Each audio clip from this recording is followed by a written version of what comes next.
رد الشيخ محمد باقر الفالي على الدكتور النجدي والتيجاني. آتيكم بمصادر هذا الكلام من كتب القوم، لأنهم يقولون إياب الخلق إليكم وحسابه عليكم وفصل الخطاب عندكم. هذا الذي أردت أن أسمعك إياه. نستغني عن الصوت ونذكر المصادر من كتبهم.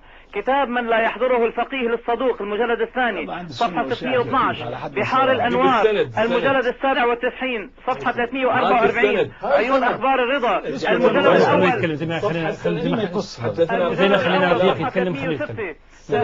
رفيق كان يقول كلام اخطر وخليناها سكتنا عليه. خلينا ندي فرصه يتكلم. ما يقبل النجدي ان واحد يتكلم. تفضل. ما يقبل ابدا. ما هذا الاسلوب؟ تفضل يا اخي. تهذيب الاحكام للطوسي المجلد السادس صفحة 97، مستدرك الوسائل جئني بالسند. الطبرسي انا قلت له مش المجلد العاشر صفحة 420، كتاب المزار صفحة 248. نقول كلام فاضي هذا وقلناه عشان ما ردينا عليها. اياب الخلق. سكتنا احنا ما تكلمنا. هو الاخوان ساكتين ارجوكم اسكتوا. سبنا وها ما تكلمنا. عليكم الله. هو كان يسب فيه شخصيا وساكت. مو صحيح. هذه نقطة عليكم يا نجدي ويا تيجاني، هذه نقطة عليكم. تفضل. طيب جبت لكم الآن ما لا يقل عن 7-8 مصادر من أمهات كتبكم يصرحون بأن إياب الخلق إلى الأئمة وحسابه على الأئمة وفصل الخطاب عند الأئمة. إذا كنتم ما تريدون باقر الفالي، هؤلاء أهم من باقر الفالي. لحظة عبد الرحمن. هل صحيح أن إياب الخلق إلى الأئمة؟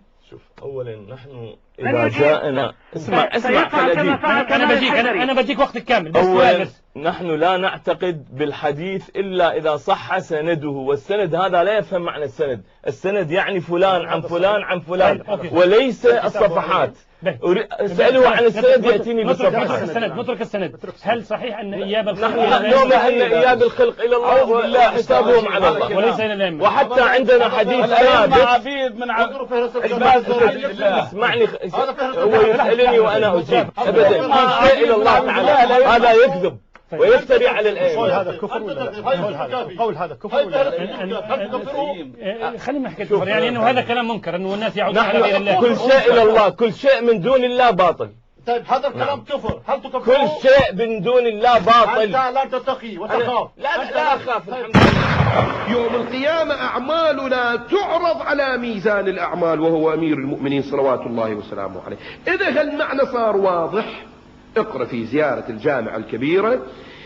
شوفوا إخواني هذن الكلمات لازم احنا الزيارات نتشرف بيها، ولكن رجائي من عندكم يا شباب المجلس خصوصا الكبار الحمد لله احسن يعرفون، انتم الشباب لما تقرا الكلمه روح حقق فيها. شنو يعني لما توقف مقابل الامام المعصوم تقول له حساب الخلق اليكم عليكم، اياب الخلق اليكم وحسابه عليكم وفصل الخطاب عندكم، كل شيء يوم القيامة بيدكم.